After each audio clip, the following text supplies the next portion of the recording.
HXH recently made a video documenting 22 logical fallacies theists on YouTube use to prove their point.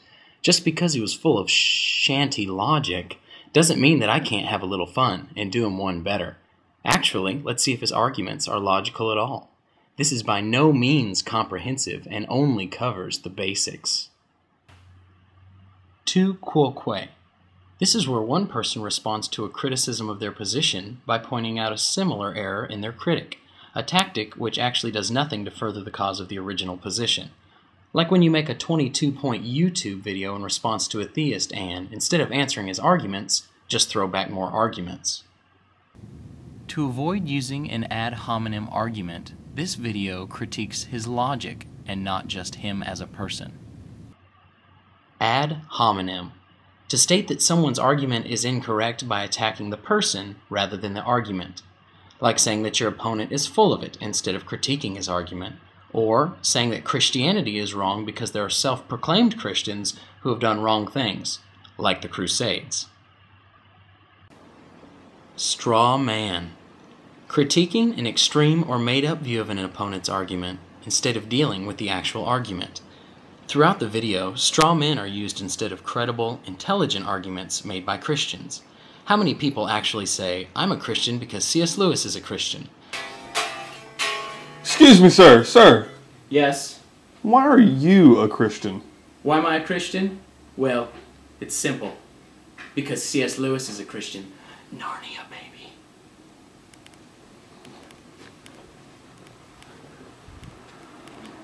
Sir. Why are you a Christian? Oh, because Britney Spears is a Christian. This is only one example of a straw man. For more, see slides 1, 2, 3, 5, 8, 10, 15, 17, 20, and 21. Argument from final consequences. To say that something is caused by the ultimate effect that it has or purpose that it serves. This is defined in Fallacy 8 as the ontological argument. However, neither Anselm nor Descartes, nor anyone I can think of who actually believes it, has ever defined the ontological argument this way. What is described in the video is closer to the teleological argument. A false reductio ad absurdum. The problem with the example given in fallacy number 12 is that it's not a fallacy. If you say that I only believe in what I can see, then you must conclude that you don't believe in history because you have not seen it. This is only a fallacy if you say that knowing history, which you have not seen, is somehow different than knowing God, which you have not seen. Otherwise, the original statement, I only believe what I can see, really is absurd. Shifting the burden of proof. This is where it is up to you to prove your point, but instead you try to have the opponent disprove your point. When an atheist says, I don't know what started the universe, but how absurd to call whatever did start it God. False premise. The logic behind the Babelfish video in point 15 is as follows. God requires the faith of people for existence. Evidence like the Babelfish proves that God exists. Therefore, since people no longer just have to blindly believe in God since the Babelfish proves God's existence, God does not exist. Not only does this video assume that faith is blind and can have no proof, but it also assumes that God must have people's faith in Him for existence. So, essentially, people have to exist so that they can have faith in God, and then He can exist so then He can create people. In contrast to this, the believer claims that God exists whether you want to believe it or not. His existence is not dependent on human faith. Ad numerum. An argument is said to be correct because the argument has a higher numeric or quantitative value than the opposing argument. One strong argument can hold far more weight than several weak arguments. For example, if your video has 22 points instead of 7, did you really do him one better? False dichotomy. An argument that only allows you to pick one of two choices, while in reality there are more than two. In the video, slide 7 states that the phrase, you must either love Jesus or hate him, is a false dichotomy. The problem is, when someone defines their own terms into two mutually exclusive, all-encompassing categories, it is not a false dichotomy. When Jesus says, the one who is not with me is against me, he throws all the other options into the against me category, thus leaving only two categories, those who are with Jesus and those who are not. For example, if I say you can either have chocolate ice cream or vanilla ice cream, and that's it, that's a false dichotomy because maybe you want strawberry.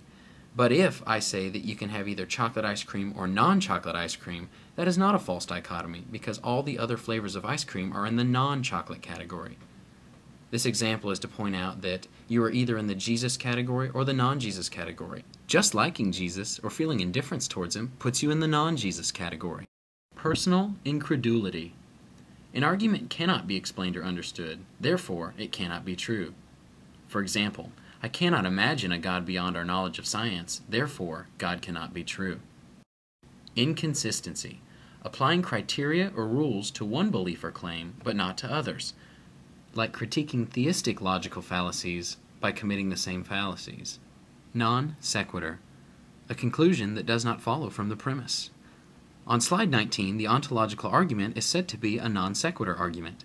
However, this is not a non sequitur argument, which is why even atheist logician Bertrand Russell was forced to acknowledge its soundness. That acknowledgement, of course, does not make it sound, but it does make HXH's unjustified dismissal insufficient as a criticism. The ontological argument is as follows.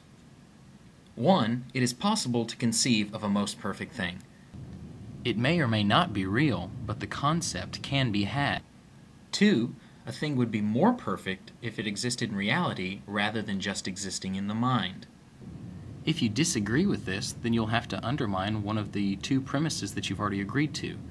The ontological argument simply claims that you must admit God exists or admit that you contradict yourself if you're unwilling to believe what your reasoning has already justified. Tautology.